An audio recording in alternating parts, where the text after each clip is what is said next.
Welcome back to another episode of the Shonen Table. My name is Manuel. I'm Kafka. And we're going to give you our top 5 ranking of our weekly anime watch list. Let's get to it. Because all the spring anime is now released, and we're going to give you our list of anime we're watching weekly. First up, we've got Liar Game. And it's where genius con artists have to battle psychologically, where trust equals death. Up next, we've got Witch Hat Atelier. A girl discovers that magic isn't talent, but it's something learned, and it can be dangerous. A bit of Free Rin-esque, give it a shout. Next, we have Marriage Toxin, where a deadly assassin has to find love to save his bloodline. Very crazy episode, let's go. Up next, we've got T-Bait, the beginning after the end. Our boy Note, Arthur, he's back in action. The anime is slightly better than the previous one, so at least they're listening to us and then giving us a better adaptation. Next, we got ReZero, it's back, and no one knows who Julius is. Very serious, we have to go find Gluttony. Up next, we have Petals of the Reincarnation. People basically get powers from their past reincarnations. Your reincarnation could be Isaac Newton. What power do you then get? You get gravity-related powers. Give it a watch. A lot of historical figures, and they make you want to search them all up. Next, we got Doro y Doro, my guy with the lizard head's back. Season 2 is crazy, he just found out his friend was a sorcerer. Up next, we got That Time I Got Reincarnated as a Slime. Rimuru is back. His dungeon is going. There's green cape guys coming. What's next? Next up, we have Demons of the Shadow Realm. Insane first episode from the creators of Fullmetal Alchemist. Definitely give it a watch. Scum of the Brave continues. We see its second core. They have now entered Hokkaido. Let's see what the little teleporter girl gets up to. Next, we got Mao, M-A-O. It's a new demon anime. It's pretty cool. The main character looks like the guy from Yu Yu Hakusho. And yeah, give it a watch. Great stuff. One Piece has returned. We are going to see the gang go all the way to Elbaf. Elbaf has started. Wistoria, Wand and Sword is back. Will Selfort is back, and he's here to just chop everyone up. I can't wait to see this new season, 100%. Amazing anime. Last one on the list is Nippon San Goku. Don't miss out on this one. It's when Japan has skipped into the near future where they've regressed back into free warring nations. It's about a main character he's got very good intelligence, and how is he going to rise to the top and change the world. Give it a watch. So this is the anime we're watching weekly. We put the best in the top 5 ranking. Let us know yours. Best anime of the week. At 5th place, I have Mao, M-A-O. Nice little twist in the end. Right, so we see the main character talk more about the cat demon and how his connection is to it. And then these guys now take on a mission to find missing boys. There's missing boys, there's like headless missing boys everywhere.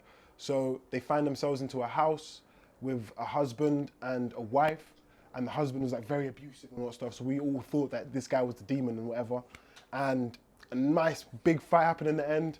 We found out that the guy was not actually a demon, but a puppet. And the real demon was inside the wife, and she turned into a giant spider. Even bigger fight happened. And then we saw a massive twist where the girl used the guy's sword, and no one's able to use a sword unless they're the same. So it ended like that. So what does he mean? They're the same. Like, what are they, brother and sister? At 5th place, I got That Time I Reincarnated as a Slime. Rimuru is a crook. So Hinata has soloed the dungeon. Cool, let's skip past that, yeah? Let's look at what Rimuru's doing. He's now created a new device, a vessel soul sealing device, right? And I'm interested in this because what this corrupt individual, what's he doing, this little crook, yeah? He is going to implant 4 demon lords into the game to stop the opposing force, the green armies, yeah, the green capes, from progressing further in the dungeon. See how he's hacking this little game of his? That's a bit of a corrupt from our little Rimu-sama. What's he doing? 4th place, we got Demons of the Shadow Realm. We got left and we got right demon. They are building up the world. They got 2 organizations. Now you've got one where Asa, the sister, is a part of, and you've got another that Deru, who's taken Yuri, to be a part of. However, who is the right one? Because Deru has an allegiance with their grandmother, and she looks like a little evil bitch. So I don't trust her one bit. She's conniving. The village in a whole seems shady as hell. So who is the correct organization? Because Asa seems evil, but that granny doesn't seem too nice. So we're still figuring out what's going on, but we get to see more of the demons left and right. Yep. And they're damn strong. So they separate. One has to go find out the survivors, and he warns the rest of them that his the other partner is actually a hot-headed one. So she's fighting the girl with the teeth, and yeah, she's really giving it to them. I can't lie. So then we see the sister, Asa. She actually might be Yuri's sister. 100%. It's a bit tough. No, she definitely is. The hell? Yeah, she definitely is, bro. Yeah, it's dark, you smell her blood. Oh yeah, the guy said he smelled his blood. That's definitely negative. her sister. Yeah. But they still had to separate because obviously it was a bit traumatic what was going on. Yeah. What? Demons. Nah. Number 3, definitely. Number 4. Number 4.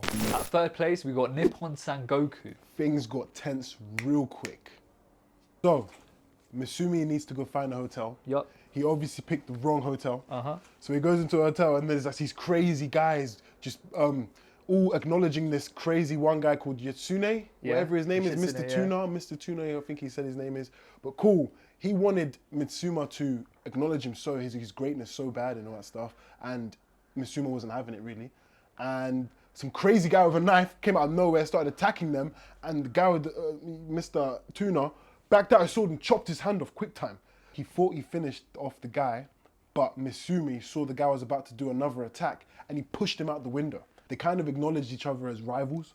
They like stated their goals to each other and all that stuff. So we're gonna see what happens at the test next day. And I'm confused because I don't know who's using who. Is Shitsune using Misumi or is Misumi using Shitsune? Because they're both going to use each other to get their greater goal. So and Shitsune looks a bit deceiving. He might, and I don't know if Misumi is aware of that part yet. However, let's get to. I think they're gonna be friends. I feel like they are friends, but they're using each other for their greater goal. But it's the battle of the wits because now they're in the exam. They need to make this guy bend. What was it? He has to bend the knee. Yeah, they got get his knees on the floor. Get his knees on the floor. How are they gonna make this guy's knees touch the floor? Yeah. How are they gonna do it? One guy went for a sword slash. How's the other guy gonna do it? Is he just gonna ask him? Is he gonna ask him to tie his shoe? I don't know, but I want to know. It was crazy.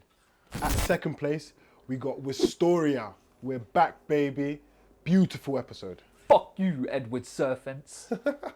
Will Selfort is back, baby, but the world is still against him. So he's doing the exams and he got 100% on all the exams, all but one. Professor Snape got him done and gave him a question. Of course, Will could never answer because he doesn't have any magic. So he set him up and he failed and he couldn't be able to reach the tower. And we felt so sorry for him, man. I hate that guy. Edward Serfence. How conniving. How indisputably sickening and abhorrently of a man you have to be. This guy, he has to be jealous of him. So we see the ritual of the barrier and the 5 strongest mages basically come and reset the barrier as it's finishing. Yeah. So that's what they've done. We saw the 5 strongest mages. It's a beautiful sight. Like we see the graphics of the anime, it's just so vibrant, colorful everywhere. And I knew there wasn't gonna be a good ending in this one. Yeah. I just smelt it, I don't know why. So as they closed the gate, it was supposed to be fully closed so the monster keeps the monsters out. Yeah. Loads of summoning circles came out of nowhere. We saw the writing from the bad people come up with a smiley face, a little emoji saying, fuck you, watch this. Big crazy monsters came out of nowhere and started raining hellfire, raining hell all over the place. And yeah, next episode is gonna be full on action packed. We're gonna see all the strongest mages come out. And see Will, front line, chop up some monsters in front of everyone and then say, yo, we need this guy in the tower. I don't give a fuck what kind of exam he failed. That was my point. I hope Will showcases his talents and the Magic vendors themselves say, yo, we need this guy. I don't give a fuck, man. We need this guy right now. But wait a minute, yeah? We're all cheering for Will. We were all rooting for him, right? But if he was a Magic vendor, he can't close that barrier, bro. Oh, yeah. He's just going to put his sword up and nothing's going to happen. You throw it up there or something. Unless they combine it. But think about it. He actually can't close the barrier. Wistoria's back. Get to watching. At first place, we've got Petals of Reincarnation. Oh, it's an insane anime. I'm really liking this one. 100% must watch. This episode, we see the main character with the girl Musashi Yamamoto, whatever her name is, the samurai, and they're on a mission and they face up against none other than John Gacy, the clown from America, the serial killer, and I think they dispatch of him quick or he gets away or something. There's another killer, which is Ed Gein, another serial killer from America, and he's facing up against an immortal soldier, Hiroshi, and he's like some undead soldier who got kidnapped and then managed to come back home 29 years later when his whole family thought he was dead. Crazy. So after the unknown soldier, we met Isaac Newton, who had Yep. gravity powers. He had an apple head. It was crazy. Who was next to Albert Einstein, my favorite character. Man said he had some spatial powers Yeah. where he could teleport, and he's ripped off the guy's arm and teleported back with ease, easily overpowered. And then after that, we met one Russian scientist called Daesh, and he basically, embryo. He knew how to split embryos and realized that life can basically duplicate and like regenerate by itself without, because we thought if you split an embryo it will die, but you can actually split an embryo and there'll be two separate organisms. Oh, Why are you looking crazy. into that? I went into it, man. It was No, you as in insane. him. Like, what the Bro, hell? 100. I love giving historical people powers, especially based on what they're famous on. This anime has a much to watch. You need to get onto it. Word. E equals MC squared. He's teleporting like Minato. Isaac Newton's got gravity. Like, what's the guy from One Piece called? Fujitora. Fujitora. Oh my days, This bro. is mad. Oh my So days. we get to see the second stage of their power system. The second stage is basically they remain as the reincarnate that they have called upon. Yes. So Isaac Newton, he's staying as himself. He doesn't revert back to his human self. Oh, I swear, is it him? That's what He was happened. he was a full of a so time. they're like second Toime Sharingan. They're the second level. You know what I mean? Oh. Because this guy reverts, the main character reverts back. These guys remain there forever. And as an honor, they call them by their historical name. Okay. They don't call them. So this is what it says. So if they're going to call them by their historical name, are they not going to lose their sense of self if they're never going to transform back into That's themselves? not them, innit? You know Because what it's I mean? not them, bro. So are they going to lose themselves this- by staying in this power stage? You have to watch this anime. Given all the historical figures that you need to look up or you want to look up otherwise, the way they twisted it is amazing. Give it a watch. Insane. Eren Yeager vs Kaiju number 8, Kafka Hibino. Who wins in a fight? Eren is 400 meters tall, found in Titan. He's controlling colossal titans, hundreds of them, millions of them. They're 60 meters tall. They emit lethal kill zone steams. What has he got access to? The 9 other titans. He's got the husks of them, using them as a defense. One in particular, the Warhammer Titan. He can create spikes for defensive measures or long distance attacks via spears or whatever she can throw at them. Eren also has regeneration. So that's what we have in Eren's corner. Kafka, Kaiju number 8. His attack potency is at least mountain level. He's wiping out a few things going on, like and anything in front of him is getting obliterated. His speed is hypersonic, that of jets, and his durability. So his regeneration himself, I think, is better than any Titan, I believe. I agree. And you need some stupid amount of attack power to even hurt him at all, first and foremost. And yeah, I think Kafka, for him versus Eren, he'd have to just clear the way from a lot of colossals in front of him. And for him to finally get there, he still has to face the other 8 remaining Titans he has or some stuff. So it's not easy. It won't be an easy one, but I do see Kafka winning it just in pure destruction. I hear it. I feel like Kafka is an anti-Titan machine. That's what he Yeah, is. literally, He's I an like that one. anti-monster. That was Yeah. good. What does he do in his spare time? He cleans monsters. He knows where their core is. If he sees Eren, he knows where his core is. He can delete his core and defeat Eren. I think it depends on how Kafka goes about the battle. If he just goes straight for Eren, ignores the other Titans, defeats the ones in his path, he can kill Eren with pretty medium difficulty. But if Eren overwhelms Kafka, just keeps on throwing some Titans at him, I think with his regeneration, Kafka's going to get exhausted and Eren could get the win. Pretty mid difficulty. Who do you think wins that fight? Let us know in the comments. Anime of the year 2026. We got Dandadan season 2, we got Gachi Akuta, and we got My Hero final season. We got Topoki's Original Sin, The Apothecary Diaries, and The Summer Hikaru Died. Now there's only one winner. Yup. That's for sure. And it's Dandadan season 2.